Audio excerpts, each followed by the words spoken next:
All right.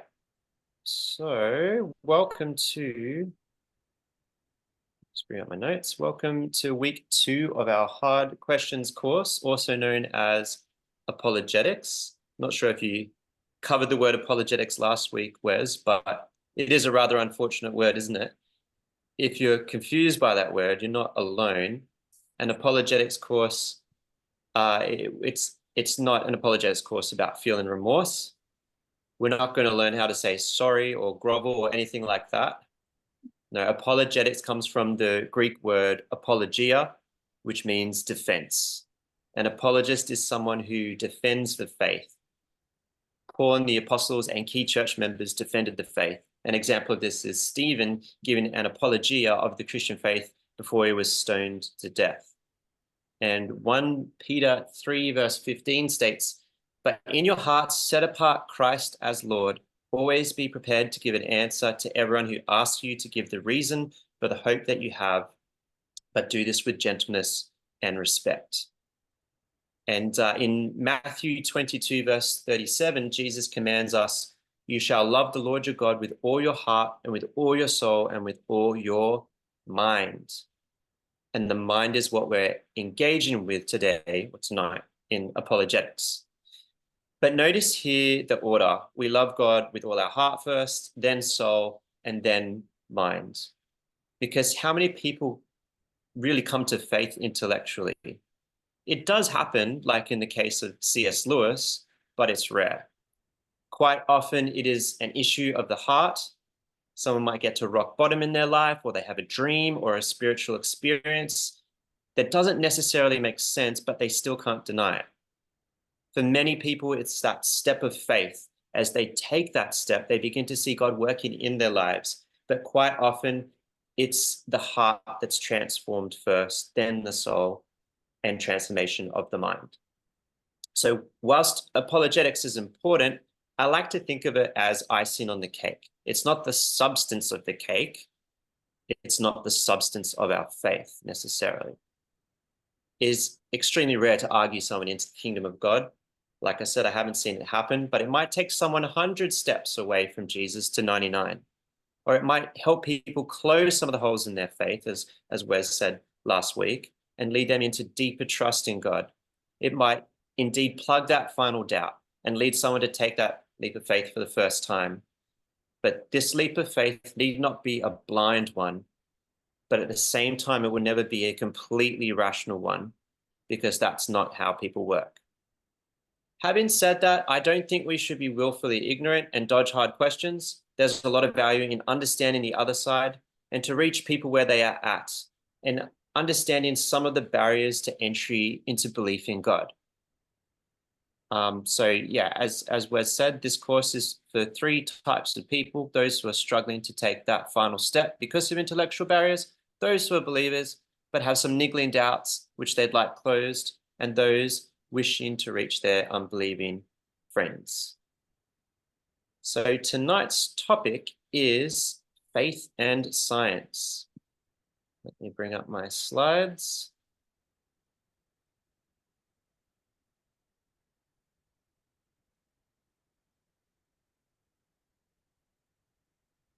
Okay, you can all see that? All right, so have you ever heard that science is in contradiction with faith? Or does anyone know someone who won't believe in God because they are scientifically or rationally minded? We heard during the COVID pandemic popular phrases such as "trust the science" or "the science is settled." Science seems to be the great authority on truth in our culture, and for good reason. Science has brought us about great technological advances. We are talking today through the marvel of computer science. Science has created the combustion engine, and we can travel further than we have before. We can travel to space. Science has helped us understand our bodies, and we now have medicine and machinery that improves our health, limits our suffering, and expands our lives. Whether consciously or not, we put our trust in science. We don't know how most of these things work, but we know they work. And when they don't work, oh man, we get pretty angry, don't we? So with that said, the fact that we're talking to each other through technology brought about by science, like who thinks that science is pretty reliable at solving problems? Well, it's pretty good at discovering how things work, breaking them down to their tiny parts. It was the study of the human eye, in fact, that helped us understand how to make a camera. It was the shape of a bird's wings that helped us design an airplane wing. Science has been a reliable method, such a reliable method that the atheist philosopher David Hume wrote about how miracles couldn't happen because they were scientifically impossible. To which the Christian responds, well, that's kind of the point. Even the ancients in their pre-scientific world knew that miracles were an exception to the natural order. That's what made them exceptional. The blind don't receive their sight back. The dead are not raised to life. In order for that to happen, it would take special input from outside of the physical world. It would take metaphysical input. So something from outside our material reality, from another realm, which could be understood as heaven, the spiritual realm, the hand of God. So no real disagreements there between faith and science. In fact, science owes its origin to Christianity. Europe began to technologically advance and set up institutes like university, like nowhere else in the world, because it believed in a rational creator, and that it followed, and following that this rational creator's universe held intelligible order that could be discovered within. As Isaac Newton said, it was his pleasure in thinking God's thoughts after him when he discovered his scientific theories. This directly comes from belief in Jesus as the Logos, the divine written code in everything. Universities were established to harmonize all fields of study based off of the understanding of the Trinity, that there is unity in diversity, and that's where we get the term university from. Nowhere else in the world did they pursue science because there was no belief that they would find intelligible order in existence. That was not their worldview. So science as we know it today is nested within the Judeo-Christian worldview. The popular belief had been that the universe was eternal throughout millennia, and that contradicted the first verse of the Bible. In the beginning, God created the heavens and the earth. And it wasn't until a Catholic priest, Georges Lemaitre, in 1931, and that's really recent, proposed the theory of the Big Bang. This is the theory that the universe had a beginning 13.7 billion years ago that started the size of a golf ball and in a sudden burst of energy expanded. A theory that turned out to be scientifically robust. Despite millennia of opposition, the Bible got it right. So here we still don't have a conflict between science and faith. Then Galileo Galilei was an Italian scientist who lived in the 16th century, and he's known as the father of modern astronomy. The world shifted quite literally when he looked through his telescope and discovered something previously as thought through the Bible, that the world was the center of the universe and the sun spun around us. He discovered the opposite, that the earth spun around the sun. Worse than that, in later years, we've discovered that we're in a little solar system with a tiny star at the corner of a small galaxy of billions of galaxies. This was all scandalous at the time, as it seemed to contradict scriptures, like Psalm 104 verse 5. He set the earth on its foundations so that it should never be moved. Or Ecclesiastes 1 verse 5. The sun rises and the sun sets and hurries back to where it rises. This was such a scandal that Galileo's work was branded as heresy, and he wasn't allowed to teach it until eventually it couldn't be denied. So do we have a contradiction now between science and faith? Well, that really depends on your perspective. Here on Earth, the sun revolves around us. If we flew far into outer space, we'd have a different perspective. So whilst this shook up the ancient worldview, it didn't discredit the Bible, as being the true and accurate word of God. Each of these scientific points, it seems, can still be reconciled with faith. The point of contention between science and faith isn't really to do with these issues. The main issue between science and faith is to do with the theory of evolution. And that's what I want to focus on tonight, because that affects many people's understanding of Adam and Eve and the 6 days of creation in the book of Genesis. And I'd encourage you to check out my symbolism workshop on our YouTube channel for perhaps a different but very orthodox perspective on Genesis than most people are familiar with. Okay. So in 2006, evolutionary biologist and author Richard Dawkins wrote a best-selling book called The God Delusion, about how science had proved that God doesn't exist, or at least that it's unlikely that a God exists. He's certainly not the first atheist to criticize Christianity or faith in any God. But this marked a new era of bold intellectual assault against people of faith. The premise was simply, how could anyone believe in a God when Darwinian evolution proved that humanity didn't originate from Adam and Eve around 6,000 years ago, but rather evolved from a common ancestor that we share with modern-day apes, a process which has taken millions of years. We were certainly led to believe that at this time, no thinking scientists would dismiss this theory of evolution, and that most scientists were atheists or agnostics, meaning they're not sure if God exists, along with any thinking person of common sense. A little history first off. Atheism, the belief that there is no God, has been around for centuries. Fun fact, the first believers of Christ were called atheists by the Romans because they didn't believe in any of their many gods. But even throughout the Christian Middle Ages, there have been atheists.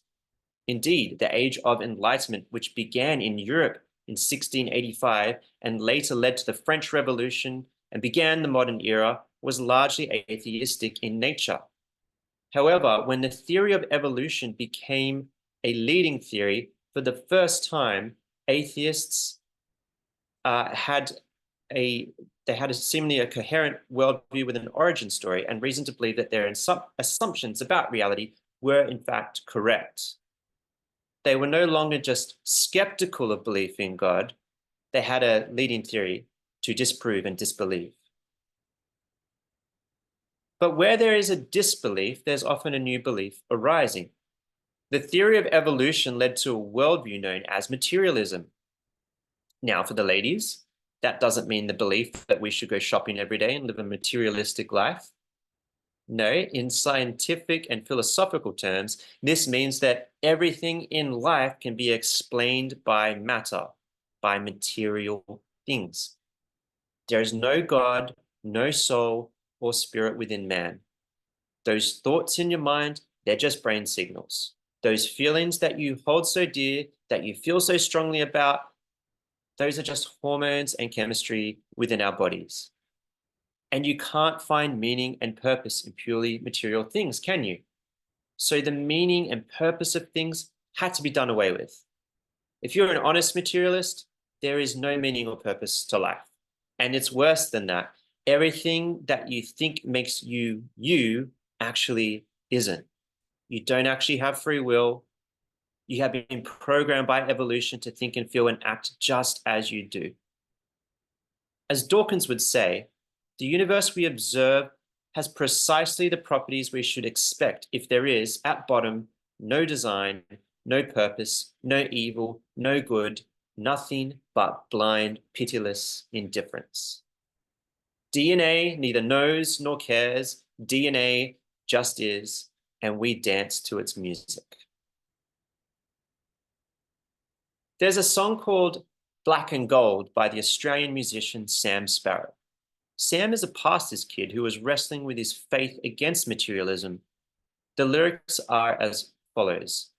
If the fish swam out of the ocean and grew legs and they started walking, and the apes climbed down from the trees and grew tall and they started talking, and the stars fell out of the sky and my tears rolled into the ocean, And now I'm looking for a reason why you even set my world into motion.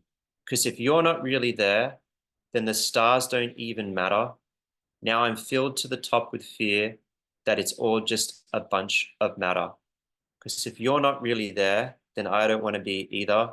I want to be next to you, black and gold. Indeed, if we are all just a bunch of matter, then nothing really matters. There is no law or lawgiver, no such thing as good and evil, only what we make up. So it would be a mistake to belittle the effects on society that evolution has imposed. There is a direct correlation from the theory to the atrocities of Nazi Germany and atheistic communist regimes of the 20th century. Now, as I say all of this, I'm sure this is enough for many of you to dismiss evolution completely. But I want you to treat this seriously. One person that took this seriously was the Christian biologist Francis Collins, who was head of the Genome Project under a couple of American presidents. Collins mapped much of the human genome. It's the code that makes up the building blocks of our DNA using 4 letters, A, G, C, T, but in different combinations over 3 billion characters long. What he discovered was that a chimpanzee's genome shares 98.8% likeness to a human's. I found this to be a startling discovery from a scientist who has every reason to try to prove that evolution isn't real, but followed the truth. So the question I want to propose to you tonight isn't if you agree with what evolution has produced, but if it is real. Now, I want to stress the point that I'm not a scientist, just someone interested in following the truth. I've studied these things for almost 20 years because I'm interested in knowing that what I believe is actually true. So, what is evolution? What did Charles Darwin discover when he published The Origin of the Species in 1859, a book that would change the modern world as we know it? Well, his most famous study is of the differences between finches' beaks that he found on the Galapagos Islands. In very short summary, he noted that different species had adaptations which helped them to survive and reproduce. If a longer beak was advantageous for finding food or attracting a mate to breed with, then longer beaks would become more common. And this is what we call microevolution. The adaptations within a species that give the creature a competitive advantage.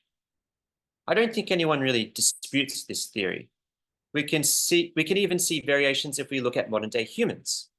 Those races that historically lived closer to the equator tended to have darker skin and irises to protect them from the sun, whilst those in Northern Europe needed less melatonin to absorb the much needed sunlight and blue or green eyes to let in more light in the darker seasons.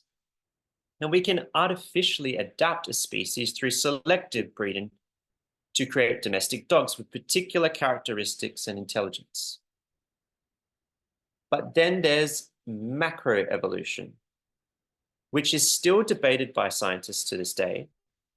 Macroevolution is the theory that all species arose from a common ancestor, starting from a cell to more complex organisms such as parasites and worms, and kept evolving and gaining more advantages based on the environment they were trying to survive in, breaking off into fish, reptiles, mammals, and eventually humans.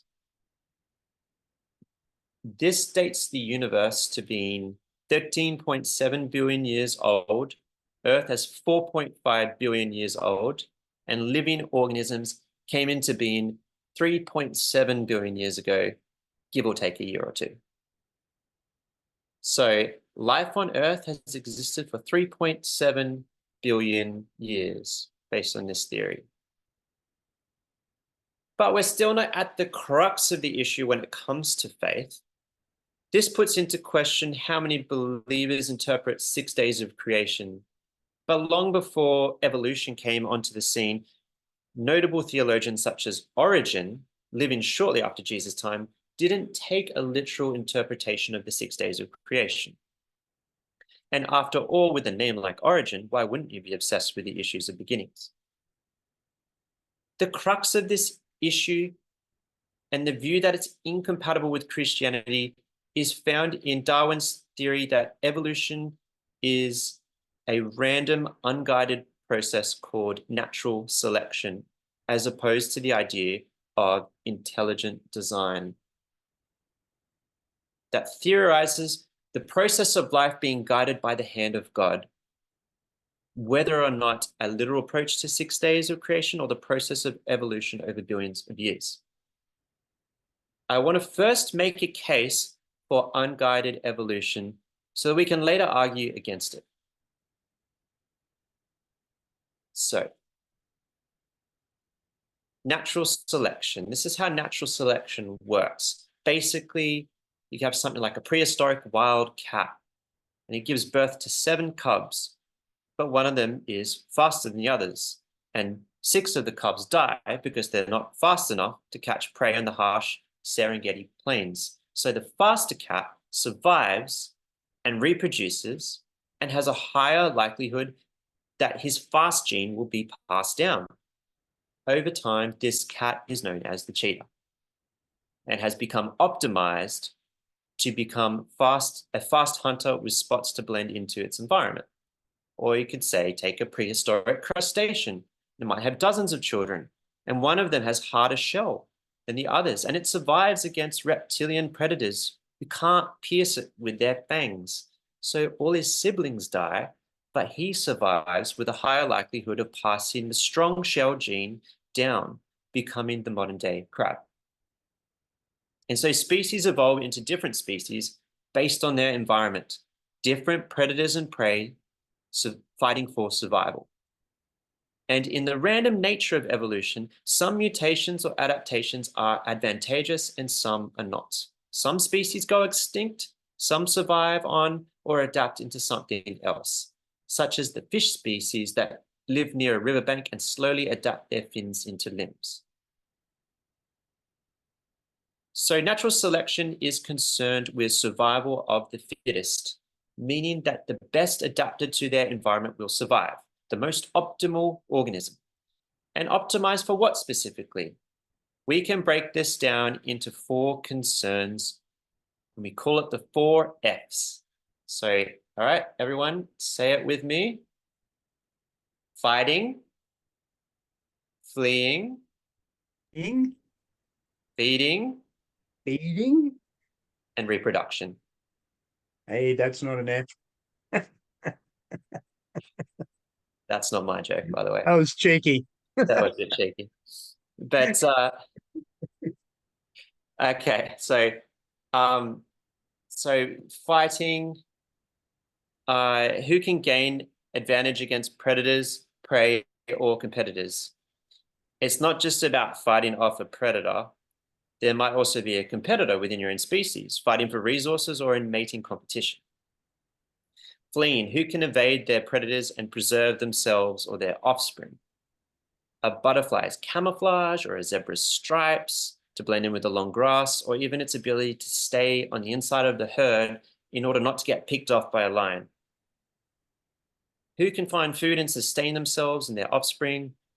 A carnivore's ability to hunt or a herbivore's ability to forage, like we saw with giraffes in the previous image, where their necks over time grew longer to get their leaves from the taller trees. This could also mean storing food up for the winter months. And reproduction, who has the traits and qualities to attract a suitable mate? We can see this with colorful birds' plumes and dancing traits, or male dolphins who literally compete against other males, bumping them off females to get their chance before they're bumped off themselves. Beyond the individual, survival of the fittest also extends to groups. So chimpanzees will form troops, and in this group, they will work together to fight off rival groups, or hunt together to find food and sharing in the spoils. So in summary, evolution's aim is to survive and pass on our genes to our offspring. But It's an all-encompassing theory that attempts to account for all of life, including humanity. It can even reduce human behavior down to the 4 Fs. So we're pretty good at fighting, aren't we? We go to war. We have a long history of bloodshed. In a more subtle way, men and women fight for competitive advantage at jobs, politics, bullying in school. We fight for stature, to dominate our field of expertise. In regards to fleeing, if I threw a cricket ball up in the air and I said heads, our instant reaction is to lift our shoulders and hunch our necks. And we do this instinctively as a protective mechanism against our ancient enemy, predator cats, who kill by chomping onto the back of our necks. But also think about how we create houses to shelter and protect us from outside threats. We also seek comfort and protection by making bonds with friends and allies who share common interests. Feeding. Humans are omnivores, similar to chimps, gorillas, and other high apes. We have a wide variety of things we can eat, and we learned how to use tools and create fire to eat things that couldn't otherwise be eaten. We are focused on accumulating wealth and resources to protect ourselves and our families, ultimately from hunger. We also favor highly fatty and sugary foods because they give us that immediate kick of energy. Reproduction. Just like in the animal kingdom, males compete for a suitable mate and females are highly selective, choosing a partner based on their perceived competency. That might be money or status or physical ability, depending on the female's value structure. We long to reproduce ourselves, whether through offspring or through our work, creating something that will live beyond ourselves. These base desires cause most of the world's problems, don't they? As fighting leads to lust for more and more power and dominance, fleeing leads to cowardice, compliance in wrongdoing to protect one's own skin. We accumulate wealth and resources to secure our food supply, impoverishing others. The insatiable desire to reproduce has led to all kinds of issues, broken families, sexual abuse, and other problems for those who can't keep their reproductive desires in check. But this can't really be called evil if we're just talking about evolution without the guided hand of God, with no intelligent design. If God doesn't exist and we were created by random unguided evolution through survival of the fittest, then evolution doesn't provide any moral framework for us to follow. But if God did use the process of evolution through natural selection, meaning we evolved to get here through the survival of the fittest, we have a glaring contradiction that appears to be irreconcilable with our Christian worldview. How could we call these things sin or wrong if they are programmed within us? If you believe that evolution is guided by God, then weren't these desires put there so that we may evolve from cells in a primordial soup billions of years ago into the beings we are today? When Paul says in Romans 7, why do I do the things I don't want to do, when he's trying to obtain a godly life? Well, couldn't we just say that's because of your basic evolutionary desires? Those things you call sin, aren't they just your evolutionary programming put there by God? You might call it lust, but evolution calls it a reproductive desire. You call it violence, but evolution calls it your competitive advantage. When Romans 9 says, why does God still find fault? For who has resisted his will? But indeed, O man, who are you to reply against God? Will the thing formed say to him who formed it, why have you made me like this? If God guided evolution through natural selection and survival of the fittest, we'd have every right to throw that question back to God. So either way, whether evolution was guided by the hand of God, or if God doesn't exist and we were guided by random chance, I found this discovery very troubling. That if unguided random evolution is true, then there is no good or evil, no love, no soul, no spirit, just our DNA projecting what is optimal for survival. If evolution developed our brains, we're now in this rather unfortunate place of having understood a very unfortunate truth, and something that we've got no clue about how to deal with. And I don't anyway approach this truth with the excitement of Dawkins, that if we just do away with God and religion, we'll be a freer and more liberated and moral society. He wrote The God Delusion, but that seems like an utter delusion. For as mentioned before, without God, there is no ultimate meaning, and you cannot create and justify a moral framework of any kind. We are all finite, wandering around on this rock that floats around a tiny star in the vast indifference of space, and that star will one day burn out, and everything that ever existed will be forgotten. We can pretend all we like that we are creating our own meaning to our lives, but ultimately that's a delusion. It's the same delusion that Dawkins is scorning us for, believing that we are creating our own meaning and values through a made-up God. If we're going to be material atheists, let's be honest about it. I'd want to follow it all the way to its conclusion, like the German philosopher Friedrich Nietzsche did. You'd probably most recognize a phrase of his from the Kanye West song, "That which don't kill me can only make me stronger." He was an atheist, but he was an honest one. And writing a mere few decades after Darwinian evolution was popularized, he was no friend of Christianity whatsoever, in fact, hostile to it. However, he understood the implications of believing in a universe without God. He wrote in a short story about a madman shouting to a village. "Where is God gone?" he called out. "I mean to tell you, we have killed him, you and I. We are all his murderers. But how have we done it? How were we able to drink up the sea? Who gave us the sponge to wipe away the whole horizon? What did we do when we loosened this earth from its sun? Whither does it now move? Whither do we move? Away from all suns. Do we not dash on unceasingly, backwards, sideways, forwards, in all directions? Is there still an above and below? Do we not stray as through infinite nothingness? Does not empty space breathe upon us? Has it not become colder? Does not night come on continually, darker and darker? Shall we not have the light lanterns in the morning? Do we not hear the noise of the grave diggers who are burying God? Do we not smell the divine putrefaction? For even gods putrefy. God is dead, God remains dead, and we have killed him. How shall we console ourselves? The most murderous of all murderers, the holiest and the mightiest that the world has hitherto possessed, has bled to death under our knife.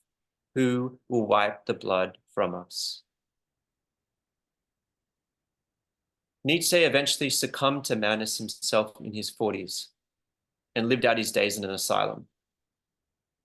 You see, if you take away God, everything becomes permissible. Nothing is good. Nothing is evil.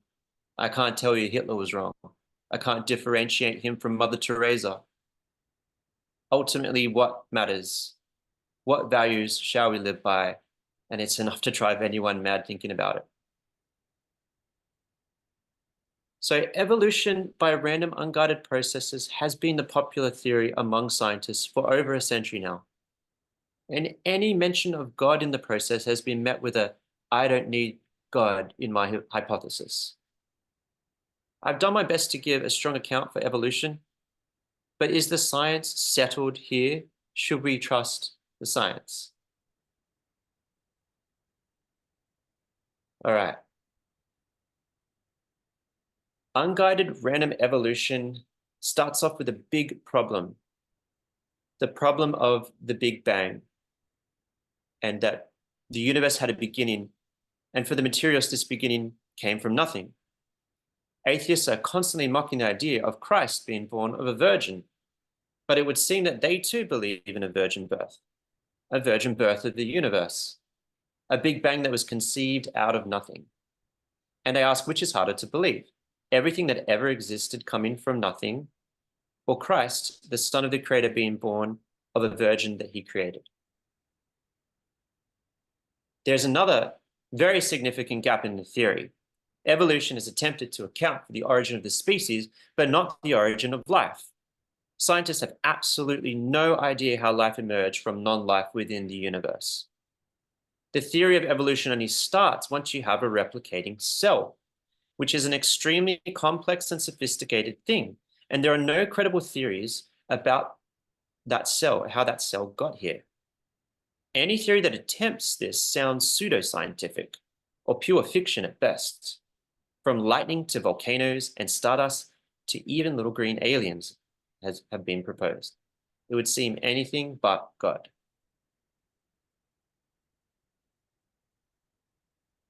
Another problem with the theory of evolution is the timeline. Even though we have such a vast timeline of billions of years, it's actually not nearly enough time to get life going. It would be like pulling your watch apart into all its cogs and sprigs and pieces and drop it on the floor in such a perfect manner that all the pieces would click back together and assemble together perfectly. Some would call that a miracle, wouldn't they? And one of these miracles is called the Cambrian explosion, which happened around 530 million years ago. As evolutionists tried to map out the fossil record and close the missing links between species, they actually uncovered an explosion of a wide array of new species suddenly appearing on the evolutionary time frame.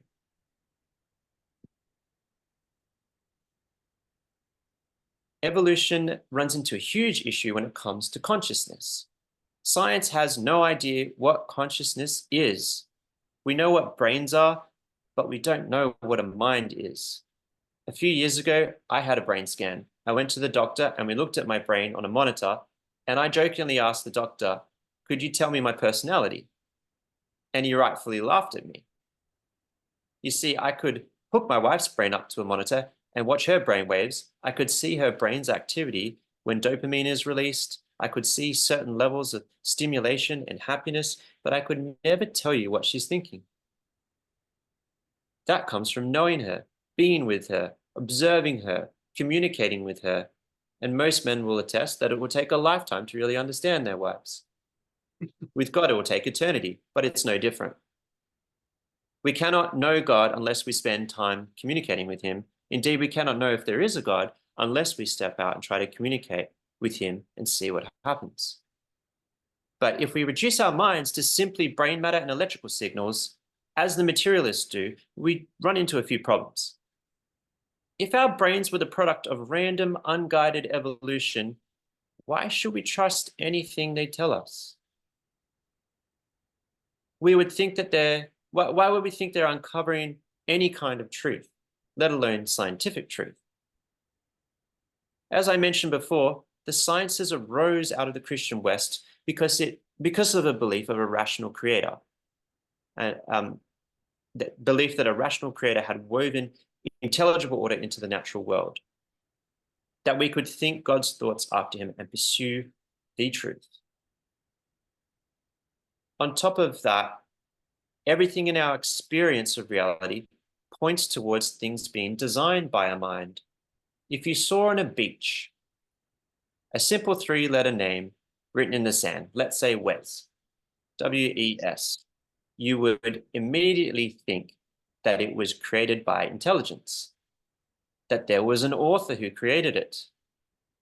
Well, that's 3 letters of information. But if you remember back to the human genome being mapped out by Francis Collins using a combination of the letters A, G, C, T, inside each of us is a unique word over 3 billion characters in length. But the materialists tell us it's down to random chance, when the very pattern of all things speak to intelligence when we see design. Even if we evolved over a long course of time, that evolution seems to be guided towards a purpose. And the question is, what purpose is it guiding us towards?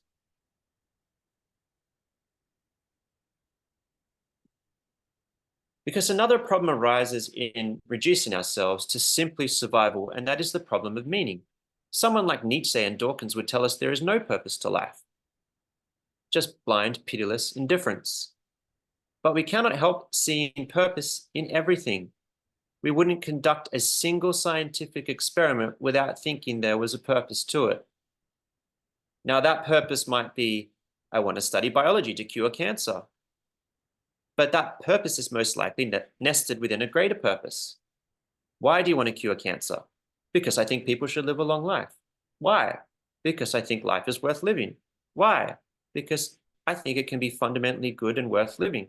Why? We can keep scaling up and up to a greater purpose, whether we can articulate it or not.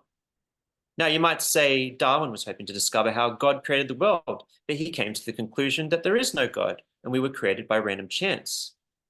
That in a twist of irony, science put an end to Christianity, even though Christianity was the fertile tree for science to branch out from. And we actually cut the branch that we were sitting on through the scientific discovery.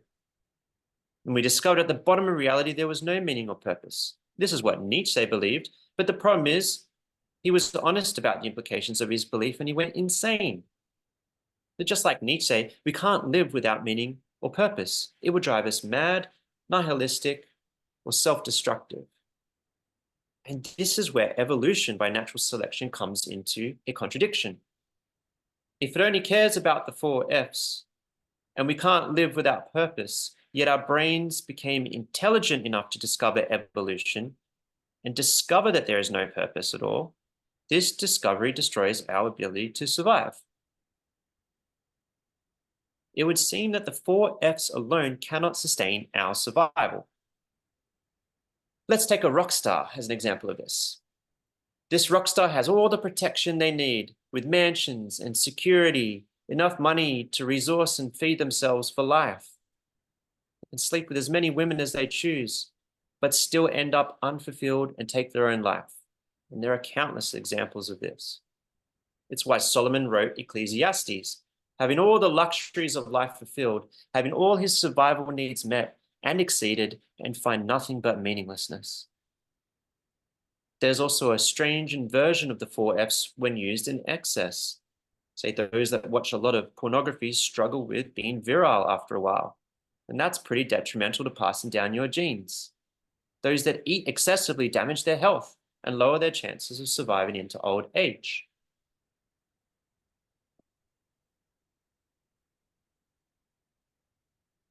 We can see there's more to us than survival when we look at morality.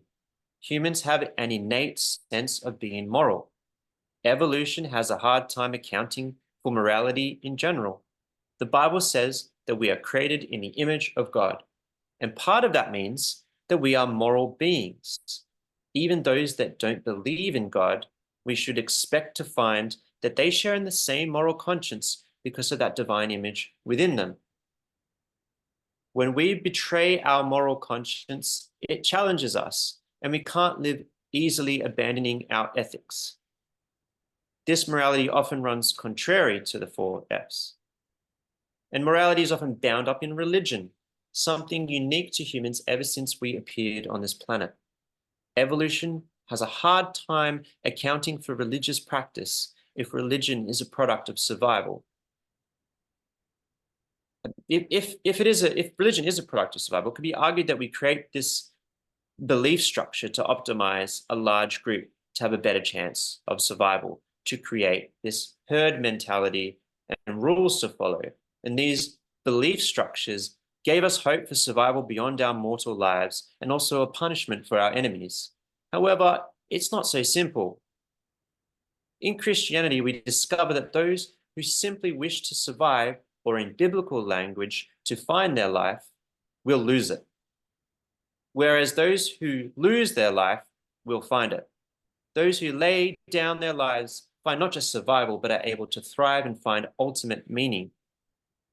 We're commanded not to store up comforts in this life, but to pick up our cross daily, and this runs at complete odds to evolutionary survival. The evolutionists would have to consider this a glitch in our programming at best, or worse, that we simply can't reduce our human nature to the concerns of evolution.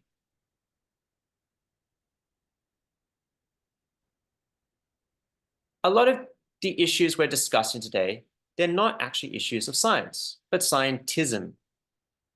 Scientism is the belief that science is the only way to discover truth. A lot of scientists overstep their domain of science and into the realm of the religious. They fall into a category error. Science is very good at breaking things down to their parts, seeing what things are made of, conducting experiments, learning how to harness these parts for effective use, and drawing conclusions. However, often these conclusions are all-encompassing, such as we all evolved from sludge, therefore there is no God. But the category error is this: I can explain what it is made of, therefore I've explained it entirely. In other words, I can break open an iPad and work out how computer chips and LED lights and circuitry work and think, well, that explains it. I don't need Steve Jobs anymore in my explanation. But that's a category error, because you can't really explain the iPad in its entirety without Steve Jobs. It's the mistake that many scientists make when they say, I can understand how genes and DNA works, therefore I don't need God. These scientists who want to reduce everything to material causes fail to see that there can be multiple explanations to things simultaneously. Such a common move by atheists or materialists is to reduce the level of meaning, take it down one level, and let's use the example of kissing. A materialist like the scientist Neil deGrasse Tyson would say something like, kissing is nothing but an exchange of saliva between two living organisms. That sounds pretty charming when you put it that way, doesn't it? That's one level of meaning which reduces the act of kissing to a lower level. And they might say, well, that is the scientific level of what's happening. But it's not necessarily, because we could keep going down, if you like, to the chemical level and further down to what our cells are doing when we're kissing, until we're nothing but particles colliding. And at that point, things start to become a bit abstract. And we sort of lose the meaning, the original purpose of kissing. But each of these explanations is still a scientific one. And they're still all correct, but they're just at a different level of analysis. So why can't I have all of those 3 or 4 different explanations that break down what kissing is scientifically, and at the same time have a higher explanation of kissing? We could talk about how it's the act of the collision of our body parts used for consuming, but in a gesture of embrace, or how 2 faces come together in close proximity in loving union, how it's the unity of 2 wills up to a holy act. Couldn't we then assume there are layers of meaning beyond our comprehension? What goes on in the spirit realm? Are the angels celebrating? Is it a reflection of the Trinity coming back into union? You see, we're no longer in the scientific realm of analysis. We've built up into the theological realm. But these are all explanations used to describe what kissing actually is. I think I had a revelation in doing this, putting this together, and it's that you could say that science breaks things down, but faith or theology or religion builds things up. It unites these parts back to God. In fact, the word religion means to bind together.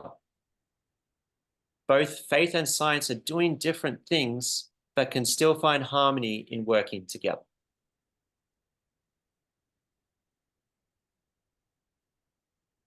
Okay, so I've laid out some arguments that make the case for the existence of God, and that intelligent design is the best explanation to account for the process of generating life on Earth. As atheist scientist Fred Hoyle came to the conclusion, a common sense interpretation of the facts suggests that a super intellect has monkeyed with physics, as well as with chemistry and biology, and that there are no blind forces worth speaking about in nature. Very well then, the God hypothesis is back in fashion. However, if we're to accept that we got here through the process of evolution by natural selection, we still have a big problem reconciling it to our faith. We are the products of millions of years of cold-blooded survival. Cavemen clubbing each other to death to fight it for resources, constant threats from snakes, predator cats, birds of prey. Nature is red in tooth and claw, and we were ourselves locked in this endless struggle for survival until we became intelligent enough to dominate nature. So it begs the question, would a loving God create a world? Why would a loving God create a world with all this wastage? And as I stated before, if the traits that enabled us to get here, such as killing, cowardice, and most likely rape, are condemned by God as being sinful, don't we have a right to return that question and ask, why did you make me like this to get me here? So we're already discovering some key differences in the theory of evolution than what was proposed in Darwin's time. For example, the idea of survival of the fittest was often thought of in groups as a dominance hierarchy. Take the alpha chimp for an example. The biggest, fiercest, and strongest would lead the troop through brute force. But what they're discovering is that those alpha chimps do rise to power from time to time, but they're often met by a quick and violent death.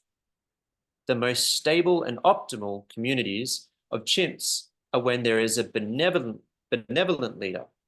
And so it's a competence hierarchy. He's not often the strongest, but he's the fairest, and that's a big difference. When Collins mapped the human genome, what was previously coined as junk DNA that made up most of our DNA is now found to have a purpose. There is still so much to discover scientifically. We have no idea what's going on at the quantum level. This might all upend previous scientific discoveries. So whilst I believe we should engage with the theory of evolution as a possibility, there's every possibility that the theory of evolution by natural selection won't be around in 100 years' time in the light of new evidence. And the key point is the science changes all the time, but the word of God never changes. Finally, this brings me to the Christian account in the book of Genesis and what it actually says. Firstly, let's remember the Bible isn't just a book, it's a library. We don't have to read Genesis in the same way that we read eyewitness accounts in the Gospels. They are different forms of literature. The early chapters of Genesis are full of Jewish poetry and setting up a pattern that will continue throughout Scripture. It's also full of symbolic meaning, as mentioned in my symbolism workshop early in the year. I think there's a few keys in the creation account that sort of beg the question for us to take it scientifically, let's say, or literally. I take, for example, how light was created on day 1, but the sun, moon, and stars are only created on day 4. It's not even particularly clear on whether or not Adam and Eve are the first humans. Cain's wife seems to come out of nowhere outside of the garden. Cain's also afraid of other people outside of the garden. And who were these people? The story is very vague on these points. Did God make Adam out of dirt and breathe into his lungs on a literal day as we know it today? Well, we need not put pressure on the story for that to be the case. If we evolved over millions of years, we still came from the earth. There is still the divine breath in us that gives rise to the mystery of consciousness. The Genesis creation account is not trying to be a scientific description of our origins. Like the scientists who jump over into philosophy and religious matters, we as theologians are making a category error if we think that it is describing the Genesis creation account scientifically. The Genesis account of creation is actually the best description of our reality. It's actually at a much deeper level than science. In fact, it explains how science works. God conceptualizes, he speaks, let there be light and darkness, and then constrains the light to govern the day, the darkness to govern the night, and he makes a judgment. God called the light good. That's what scientists do. They come up with a hypothesis, they make constraints, they separate important things from unimportant things, and they make a judgment. So we can get far more than science from Genesis. It may well be that it's an actual 6 days. That's fine. I'm okay with that. I wasn't actually there when it happened. But if the evidence points to an old Earth, I'm okay with that too. And it doesn't make us any less trusting of God's word. My faith and your faith shouldn't rest on that fact. It should rest on whether or not the tomb was empty on Easter Sunday.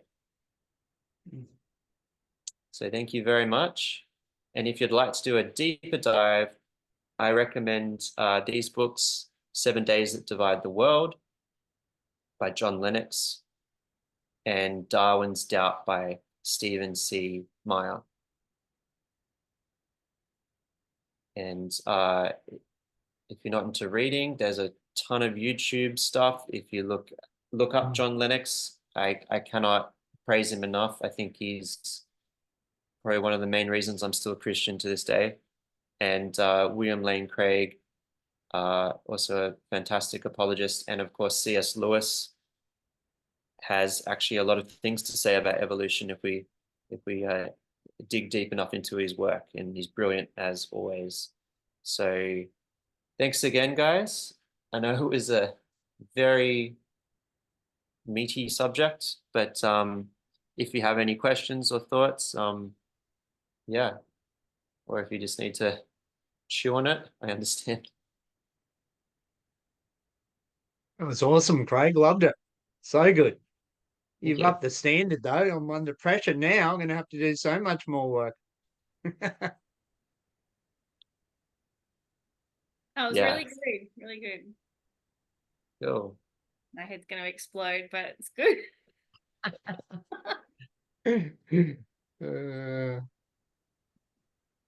Yes, really good. Awesome. All right, well, I might stop the recording.